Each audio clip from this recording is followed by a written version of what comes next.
through online. Siyempre, no, pagka-explain nung naging sponsor ko din dito, na talagang maganda naman yung business. Siyempre, katulad nyo na-explain kanina ni Ma'am Suray na, di ba, nung nasa dulo na, may kapital pala.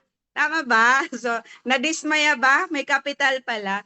And of course, sa dami-dami na mga capital na pinakita kanina ni Ma'am Suray, ay dito natin, doon tayo sa tinatawag na kayang-kaya ng bulsa natin. Diba? So, bago ang lahat, i-share ko din para makita din natin kung paano ba tayo makakapag-decide sa business na to. No? So, anyway, siyempre, yung nakita natin kanina.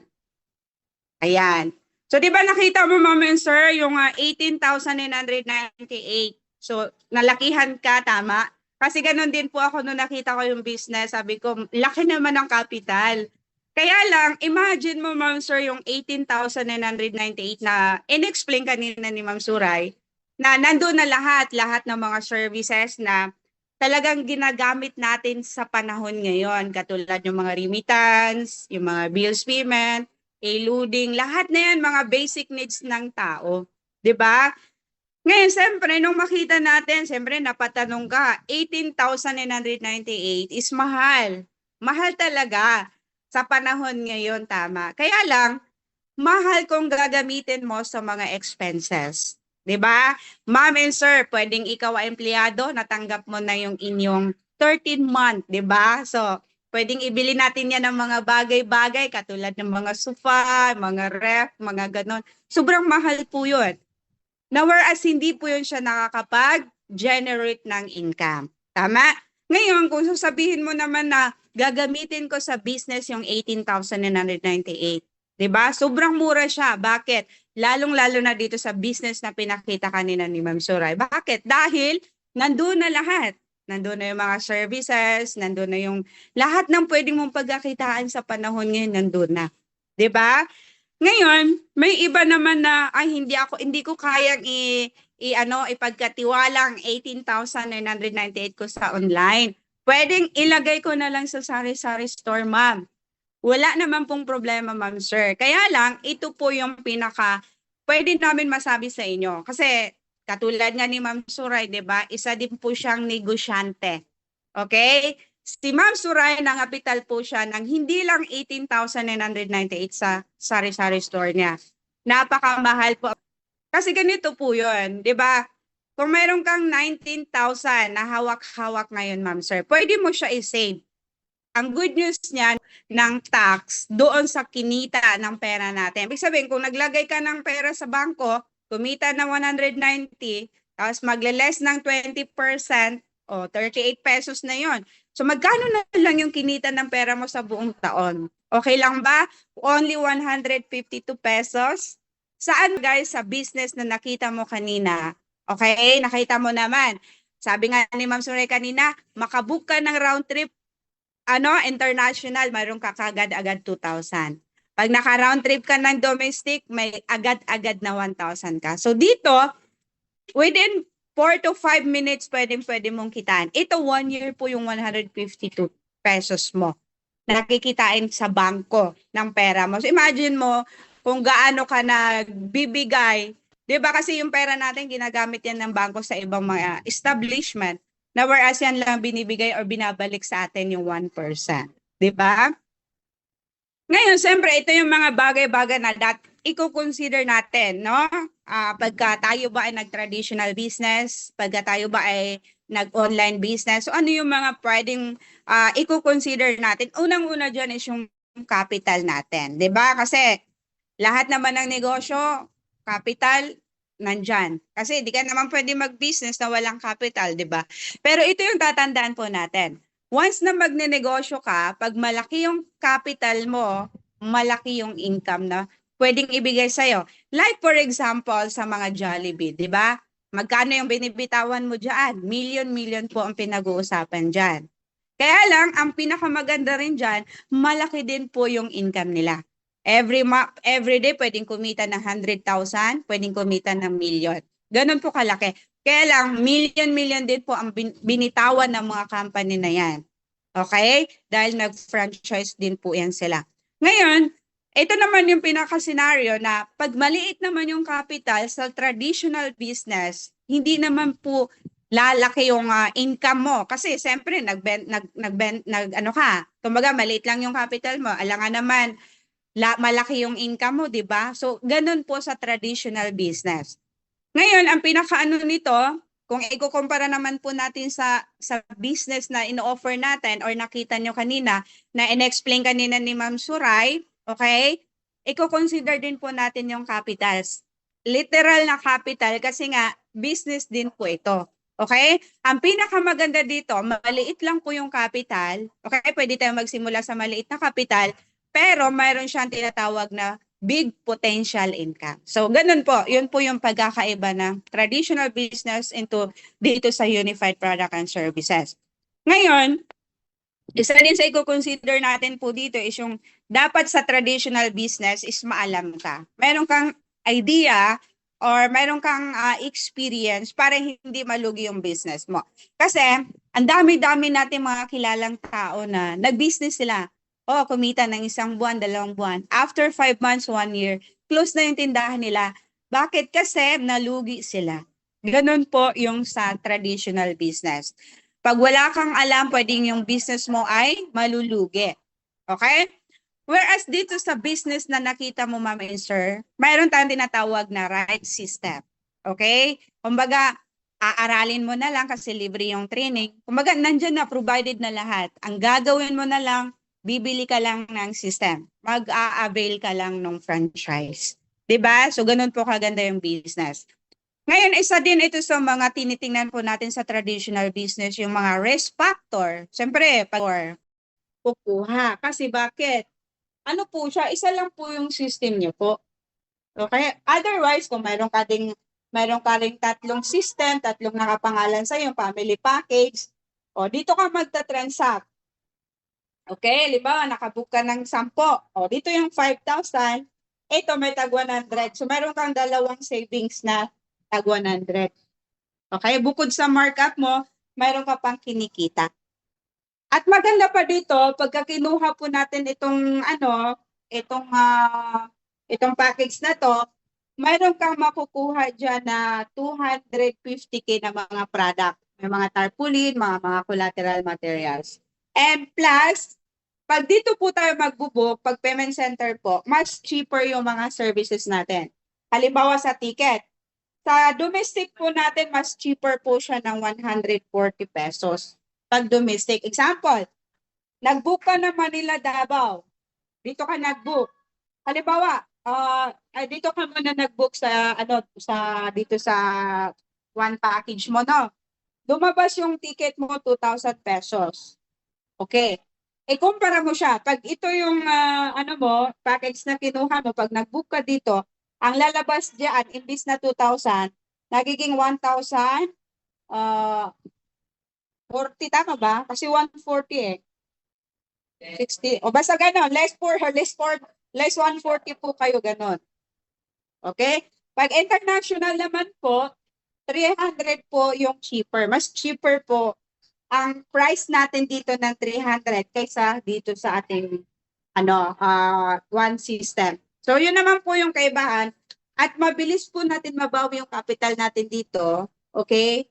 Same lang naman. Pero ito kasi, one transaction mo, multiple ang income mo. Samantalang ito, kahit anong tumbling mo, one income ka lang talaga. 1 times 1 ka lang. Ito, 10 times 10. So, ibig sabihin, nata-times yung income mo. So, ako, na-experience ko po dito, dahil ako ay hindi lang 10 system, I have 13 system na po ako.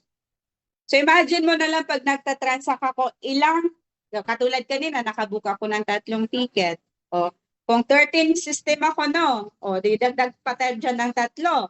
So, dito po ako magbubook sa pinaka-last na na-include sa system ko. O, kumita ako dito ng 1,500. Okay? Kasi 3 ticket, 3 500, 1,500. So, ibig sabihin, 3 times 10, so mayroong 30 pesos. So, meaning, itong 30, lahat ng 12 na system ko may 30, 30, 30, 30, 30. Lahat ito may 30. Ganon po kaganda. At may enjoy nyo talaga yung kitaan ng passive income dito. So ako, kung ako tatanungin, alin ba mamunis ang mas maganda na kukunin ko? Isa or itong multiple? Ako ma'am, recommended ko po ito kasi ako mismo, na-enjoy ko po yung kitaan dito. Okay, although medyo malaki yung capital, pero imagine mo nakabook ka lang po ma'am ng 1,000 tickets sa loob ng isang taon. Okay, times mo ng 500. Okay lang po ba na meron kang 500,000? O, magkano binitawan mo? 250. Bawing-bawi mo na. So, ganun po siya kaganda. Okay? So, ayan. Ma'am Suray, may mga katanungan ba dyan na iba? Kukuha. Kasi bakit? Ano po siya? Isa lang po yung system niyo po.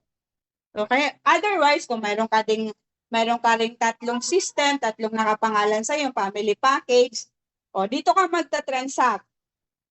Okay, halimbawa nakabook ka ng 10. O dito yung 5,000, ito may tag 100. So meron kang dalawang savings na tag 100. Okay, bukod sa markup mo, mayroon ka pang kinikita. At maganda pa dito, pagka kinuha po natin itong itong package na to, mayroon kang makukuha dyan na 250K na mga product. May mga tarpaulin, mga collateral materials. And plus, pag dito po tayo magbubook, pag payment center po, mas cheaper yung mga services natin. Halimbawa sa ticket. Sa domestic po natin, mas cheaper po siya ng 140 pesos. Pag domestic. Example, nag-book ka ng Manila Davao. Dito ka nag-book. Halimbawa, dito ka muna nag-book dito sa one package mo, no? Lumabas yung ticket mo 2,000 pesos. Okay. Kumpara mo siya. Pag ito yung package na kinuha mo, pag nag-book ka dito, ang lalabas diyan imbis na 2,000, nagiging 1,000 40, tama ba? Kasi 140 60. O basta ganon, less 140 po kayo ganon. Okay? Pag international naman po, 300 po yung cheaper. Mas cheaper po ang price natin dito ng 300 kaysa dito sa ating one system. So yun naman po yung kaibahan at mabilis po natin mabawi yung capital natin dito. Okay? Same lang naman. Pero ito kasi, one transaction mo, multiple lang income mo. Samantalang ito, kahit anong tumbling mo, one income ka lang talaga. 1 times 1 ka lang. Ito, 10 times 10. So, ibig sabihin, nata-times yung income mo. So, ako, ay na-experience ko po dito dahil ako ay hindi lang 10 system, I have 13 system na po ako. So, imagine mo na lang pag nagta-transact ako, katulad kanina, nakabook ako ng 3 ticket. O, kung 13 system ako, no? O, didagdag pa tayo dyan ng 3. So, dito po ako magbubook sa pinaka-last na na-include sa system ko. O, kumita ako dito ng 1,500. Okay? Kasi 3 ticket, 3 500, 1,500. So, ibig sabihin, 3 times 10, so mayroong 30 pesos. So, meaning, itong 30, lahat ng 12 na system ko may 30, 30, 30, 30, 30. Lahat ito may 30. Ganon po kaganda. At may enjoy nyo talaga yung kitaan ng passive income dito. So, ako, kung ako tatanungin, alin ba mamunis ang mas maganda na kukunin ko? Isa or itong multiple? Ako ma'am, recommended ko po ito kasi ako mismo, na-enjoy ko po yung kitaan dito. Okay, although medyo malaki yung capital, pero imagine mo nakabook ka lang po ma'am ng 1,000 tickets sa loob ng isang taon.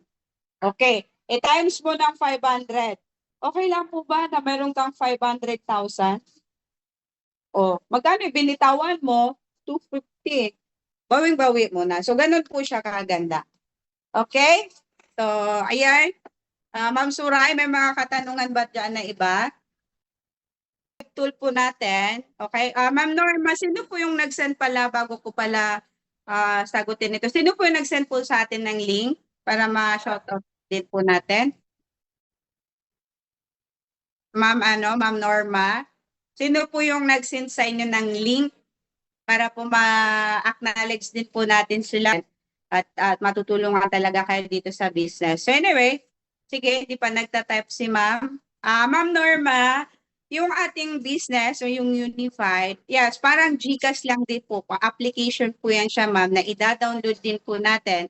Lahat ng gagawin po natin na transaction like magbayad ng bills, magbayad ng load, magbayad ng mga wifi, o lahat na booking, nandito, doon mo na po siya gagawin.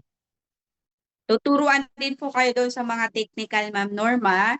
Okay, paano mo po gagawin yung yung ganong business. So don't worry kasi I believe naman na yung nagsend ng link ay napakasipag at matuturuan ka about sa mga technical natin. Okay? Ma'am Norma, hindi ko ma-pronounce itong apelyido ni Ma'am Norma. Hindi ko na. Gcash po. So may mga katanungan pa ba dyan, Ma'am, Ma'am Ami? Ma'am Suray?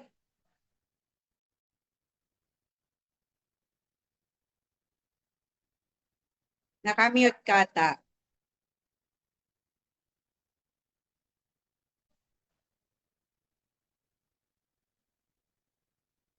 Ah,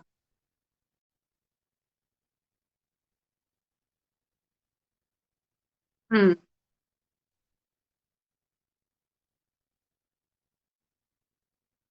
Oh, sige. Home base lang muna ang kukunin ni Ma'am Sir, Ma'am or Sir, no? Hindi ko sure kung lalaki po or babae nagtanong. So, kung halimbawa, Ma'am Sir, decided ka na na mag-start ng business.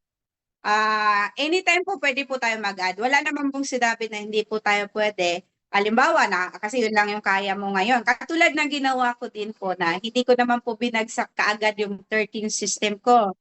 Bawa, ngayon, kumuha ko ng isa.